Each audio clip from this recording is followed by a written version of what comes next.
Shugborough Hall is a stately home near Great Haywood on the edge of Cannock Chase between Stafford and Rugeley. The estate was originally owned by the bishops of Lichfield. Upon the dissolution of the monasteries, the house passed through a few hands before being bought by William Anson in 1624. Demolished, rebuilt and remodelled, the estate stayed with the Anson family until the death of the 4th Earl of Lichfield in 1960. Then, as so often was the case, the estate was allocated to the National Trust in lieu of death duties. The estate was then leased to Staffordshire County Council, but was returned back to the National Trust in 2016. Lord Patrick Lichfield retained an apartment in the hall up until his death in 2005.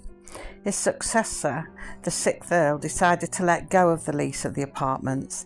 This then ended the family's links to the estate. The apartments now house an exhibition of Patrick Lichfield's work.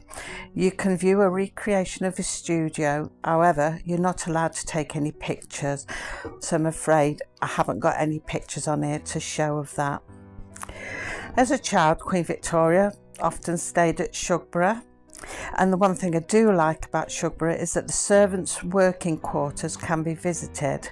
However, there's not any sleeping quarters which you can see, which is a shame because that's something I'd like to see, sleeping quarters with the beds and things like that, see how it actually was.